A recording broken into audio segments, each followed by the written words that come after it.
Good morning students, welcome to Amrit senior secondary school class 8th mathematics chapter number 1 rational numbers.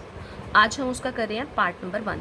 आज हम नया chapter शुरू कर रहे हैं, चैप्टर नंबर 1। सबसे पहले चैप्टर नंबर 1 रैशनल नंबर्स होते क्या हैं उसकी डेफिनेशन करेंगे। उससे पहले सिंपल नंबर जो दूसरे नंबर है उसकी भी डेफिनेशन। सबसे पहले फर्स्ट क्या है, जैसे नेचुरल नंबर किसे कहते हैं? The number likes 1 2 3 and so on. कोई भी पॉजिटिव नंबर जिनको मतलब जिन्हें जैसे हम करते हैं ना, काउंटिंग शुरू करते हैं, कोई भी लिखनी है, ये कितने स्टूडेंट्स खड़े उनकी काउंटिंग करो, तो हम काउंटिंग करते हैं 1 2 3 4 ऐसे करके किसी भी चीज़ की काउंटिंग करते हैं। तो काउंटिंग नंबर्स को ही हम क्या बोलते हैं? Natural number. ये 1 से स्टार्ट होते हैं, सो ऑन मतलब इनफाइनाइट चलते हैं। ऐसे आगे आ गया मेरा होल नंबर क्या होते हैं? होल नंबर में नेचुरल नंबर से सिर्फ एक नंबर ज़्यादा होता है। जैसे नेचुरल नंबर जो है वो 1 से स्टार्ट होते हैं, पर होल नंबर जो है 0 से स्टार्ट होते हैं। इसमें इन नंबर्स की काउंटिंग जैसे इनफाइनाइट है, इनकी भी इनफाइनाइट है, पर नेचुरल नंबर से होल नंबर में एक नंबर ज़्यादा होता है। वो कौन सा नंबर होता है? 0। ये जो सारी डेफिनेशंस मैं अभी समझा रही हूँ, ये चैप्टर शुरू करने से पहले ये सारी डेफिनेशंस पहले अपने फेयर कॉपी पे नोट करनी है। अब थर्ड डेफिनेशन क्या है? इंटीजर्स। क्या होते हैं इंटीजर्स? The number like -3 -2 -1 0 1 2। मतलब यहाँ से लेके ये नेचुरल नंबर यहाँ से स्टार्ट कर दो तो ये होल नंबर बन गए। पर अगर इनमें नेगेटिव नंबर भी आ जाते हैं, मतलब इस साइड को -3 तक ही ख़त्म नहीं है, -3 -4 -5 सो ऑन, या इस साइड को जब हम पॉजिटिव की तरफ से चलते हैं तो 3 सो ऑन, मतलब कि आगे इनफाइनाइट है, इधर को भी इनफाइनाइट है, इधर को भी इनफाइनाइट है, तो ऐसे नंबर्स को क्या बोलते हैं? इंटीजर्स। इंटीजर्स में मतलब नेचुरल नंबर भी आगे, होल नंबर भी आगे, क्योंकि होल नंबर, पर इसमें उनसे ज़्यादा क्या होता है? नेगेटिव वाले नंबर्स। तो the number like that and so on are called integers. Integers are of 2 type. 2 types के होते हैं। पॉजिटिव लूँगी तो मैं 1 से स्टार्ट करूँगी, 1 से लेके ये जो सारे नंबर जिनके साथ प्लस का साइन होगा उनको पॉजिटिव, ये इधर वाले आगे नेगेटिव, और जो 0 होता है उसे हम 0 इंटीजर्स भी बोलते हैं, या 0 के साथ, क्योंकि ना तो पॉजिटिव ना नेगेटिव साइन आता है। तो आगे आ गया रैशनल नंबर, जो कि मेरे चैप्टर का नाम है। The number which can be written in the form of p/q। मतलब रैशनल नंबर है क्या? A number which can be written in the form of p/q। मतलब एक तो p/q, जैसे मैंने ये नंबर यहाँ लिखा हुआ है बटे की फॉर्म में, where p and q are integers. p और q दोनों इंटीजर्स होते हैं। इंटीजर देखो, नेगेटिव साइन भी हो सकता है उनके साथ, पॉजिटिव साइन भी हो सकता है। मतलब p अगर मैं अकेला ऊपर वाला नंबर देखूं तो ये -3 है। -3 किस में आता है? इंटीजर में। अगर मैं प्लस का 5 लूँ, ये नीचे 5 है, तो 5 भी क्या है? इंटीजर है। तो ये मैंने p और q की फॉर्म में लिखा है। And q is not equal to 0, और नीचे का नंबर जो है वो उसकी वैल्यू जो है 0 के बराबर नहीं होनी चाहिए। And p and q have no common factor, और इनकी आपस में कटिंग नहीं होती, जैसे 3 और 5 की कटिंग में नहीं हो रही। तो अदर देन 1, मतलब इनमें सिर्फ 1 ही कॉमन फैक्टर होता है। तो ऐसे नंबर्स को कि 1 के अलावा इन जो होते हैं इनके बीच में कोई भी कॉमन फैक्टर नहीं होता, ऐसे नंबर्स को क्या बोलते हैं हम? Rational number. और हमारे चैप्टर का नाम ही रैशनल नंबर है। ये मैं इसमें अब ये वाली इसकी एक्सरसाइज भी शुरू करूँगी, और साथ में इसमें कुछ प्रॉपर्टीज़ होती हैं कि उन प्रॉपर्टीज़ को यूज़ करके हमने सम को सॉल्व करना है। साथ में मैं सम भी सॉल्व करूँगी और प्रॉपर्टी भी बताती जाऊँगी। अब हमारी एक्सरसाइज जो है 1.1 एक्सरसाइज का फर्स्ट सम लेते हैं। वो क्या है? उसकी स्टेटमेंट देखो, यूजिंग अप्रोप्रिएट प्रॉपर्टीज़ फाइंड। मतलब कि हमें यहाँ जो प्रॉपर्टीज़ लगती हैं इस सम में वो लगानी है, और फाइंड क्या करना है? इसका सोल्यूशन फाइंड करना है। सोल्यूशन फाइंड करने का मतलब होता है हम साइन देखते हैं, कौन से नंबर मल्टीप्लाई हो रहे हैं उनको मल्टीप्लाई करना है, कहाँ प्लस का है तो क्या प्लस होगा, और क्या माइनस है क्या माइनस होगा। सबसे पहले उनने बोला है कि यहाँ अप्रोप्रिएट प्रॉपर्टीज़ भी लगाओ। प्रॉपर्टीज़ कैसे लगाएंगे? सबसे पहले मैंने सोल्यूशन में स्टेटमेंट को फिर से लिख दिया। अब यहाँ सब कोई भी सम शुरू करते हैं तो उसमें पहले एक चीज़ देख लो कि कोई नंबर्स या कोई टर्म्स जो हैं वो सेम आ रही हैं। अगर आप ये वाला देखो तो -2/3 इंटू 3/5, और इसको देखो तो -3/5 इंटू 1/6। इसमें 3/5 और यहाँ भी 3/5 जो है वो सेम रैशनल नंबर है। तो इसको मैं रीअरेंज करूँगी। रीअरेंज मतलब इसको और इसको इकट्ठे कर लूँगी, इसको बाद में ले जाऊँगी, तो उसका प्रॉपर्टी का नाम वह यहाँ आ जाएगा। उस प्रॉपर्टी को क्या बोलते हैं? Commutative property.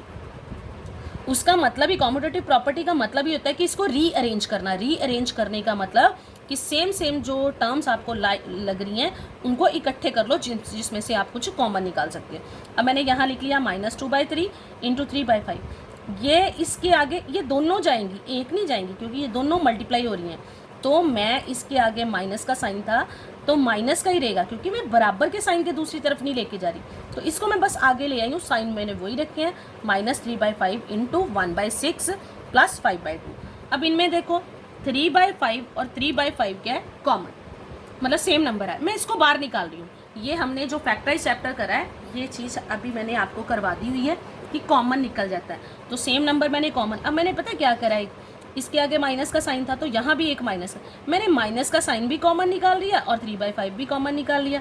-3/5 जब कॉमन निकला तो इस प्रॉपर्टी को, मतलब ये नंबर इसके साथ भी मल्टीप्लाई हो रहा है और सेम नंबर इसके साथ भी मल्टीप्लाई हो रहा है, तो इस नंबर को बाहर निकालूंगी। तो इस प्रॉपर्टी को क्या बोलते हैं? Distributive property. मतलब जब मैं इसको खोल लूँगी तो ये पहले इसके साथ मल्टीप्लाई हो जाएगा, ये इसके साथ मल्टीप्लाई हो जाएगा। जब एक बाहर ब्रैकेट के बाहर जो नंबर है अंदर वाले नंबर के साथ मल्टीप्लाई होता है, तो उस प्रॉपर्टी को क्या बोलते हैं? Distributive property. मैंने प्रॉपर्टी का नाम भी लिख दिया। अब आगे इसको मैंने बाहर निकाल लिया। यहाँ क्या बचा? माइनस का साइन भी, यहाँ अकेला बच गया 2/3 और यहाँ क्या बच गया? ये माइनस बाहर चला गया तो अंदर वाला साइन यहाँ चेंज हो जाएगा। 1/6 के साथ प्लस का साइन है तो 1/6 के आगे प्लस का आ गया, प्लस 5/2। अब करना क्या है? इसको सॉल्व करना है। अब यहाँ मैंने लिख दिया -3/5 भी लिख दिया।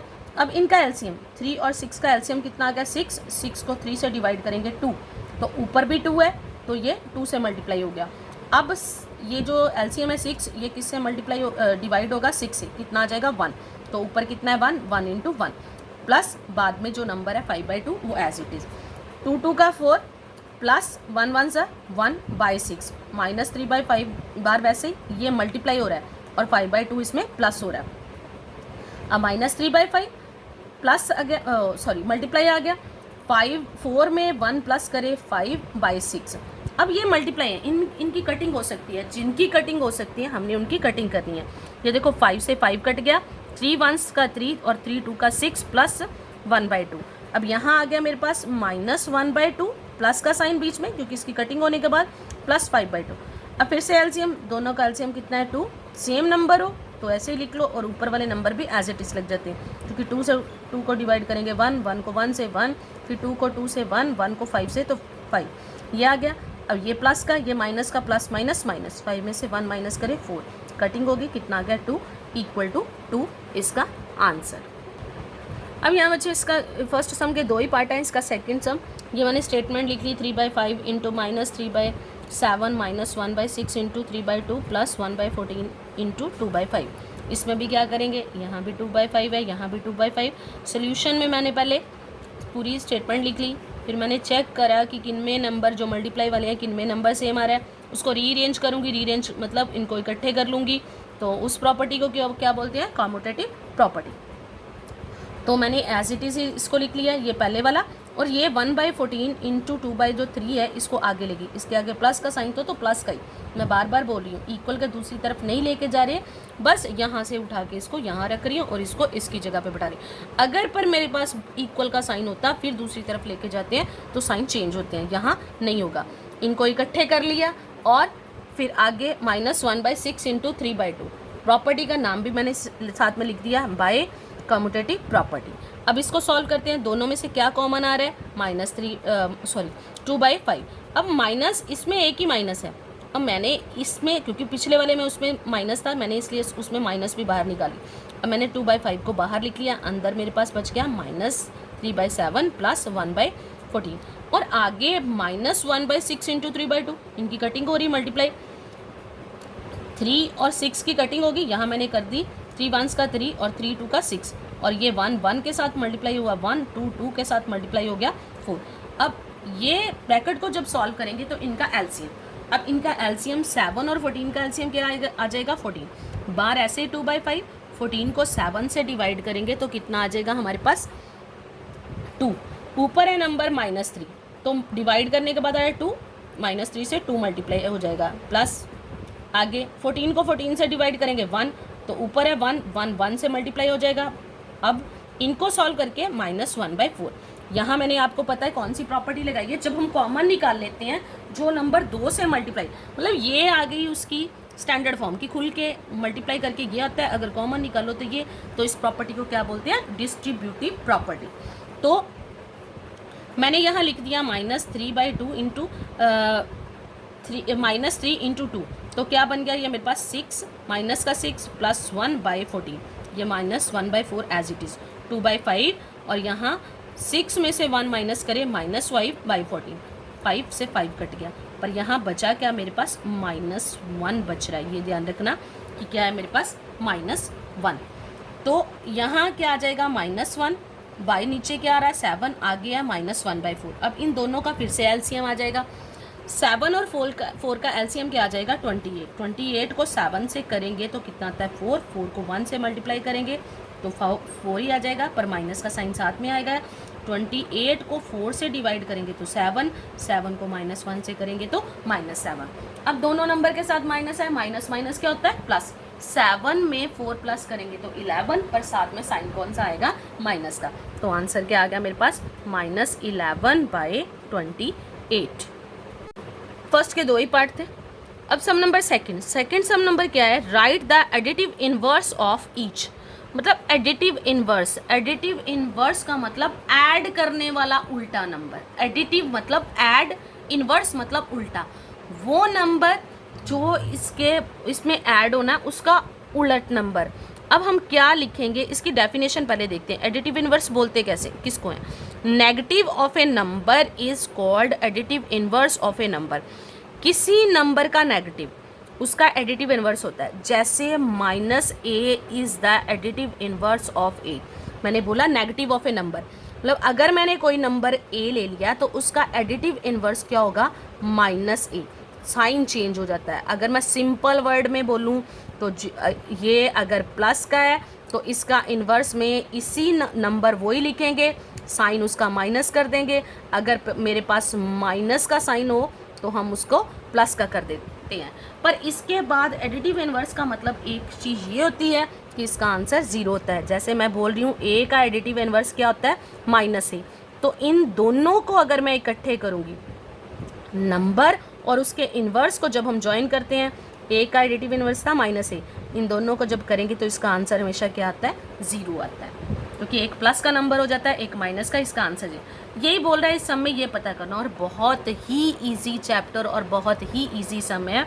जैसे मेरे पास फर्स्ट नंबर दिया हुआ है 3/8, लिखना कैसे इसको, आंसर सिंपल सा, एडिटिव इनवर्स ऑफ 2/8 इज, कौन सा साइन है, प्लस का, इसके आगे क्या डाल देंगे, आगे माइनस का साइन। मैंने बोला ना जैसे ए का मतलब कोई भी नंबर, तो उसके आगे क्या लगा देना मैंने, माइनस का साइन, ये बस इसका आंसर आ गया। और सेम ऐसे -5/9 का additive inverse of -5/9 is, sign मैंने अभी बोला माइनस का हो तो उसको प्लस का कर दो। वैसे इसका मतलब ये है कि इस नंबर का नेगेटिव, तो इस नंबर के नेगेटिव का मतलब था ये, अब मेरे पास ये है तो इसका नेगेटिव मतलब एक और माइनस का साइन लगाओ तो माइनस माइनस क्या हो जाता है, +5/9। पर आप इसको ऐसे लिखने की बजाय सीधा जिसके आगे प्लस का साइन हो उसका एडिटिव इनवर्स में माइनस का साइन लगा दो, और जिसके आगे माइनस का साइन हो वो उसके एडिटिव इनवर्स के आगे प्लस का साइन। प्लस के साइन को आपको पता है हम शो नहीं करते, लिखते नहीं है, बस माइनस का साइन हटा के लिखना है, इसका ये आंसर है। ये जो बच्चे सम नंबर सेकंड है ना, इसके 5 पार्ट्स थे टोटल, 2 पार्ट मैंने करवा दिए, ये थर्ड, फोर्थ और जो फिफ्थ है वो आपने सॉल्व करनी, ये आपका होमवर्क है, और इसका आंसर देने की ज़रूरत ही नहीं है, सिर्फ साइन चेंज होना है, वो आपको पता ही है। अब हम आते हैं सम नंबर थर्ड पे। अब मेरे पास इसका सम नंबर थर्ड क्या है, वेरीफाई दैट -x = x4, मतलब हमने ये वेरिफिकेशन करनी है, इसके आंसर नहीं होते कि कोई नंबर जो है मेरे पास, जैसे x जो दिया हुआ है उसके बाहर एक मैं माइनस लगाऊं और उसका नेगेटिव भी ले लूं तो ये फिर से उसी नंबर के इक्वल आ जाता है। ये तो वैसे अंडरस्टूड ही है, माइनस माइनस प्लस, तो ये x ही बन जाएगा, x = x है, पर हमने नंबर लेके उसने बोला है कि सॉल्व करो।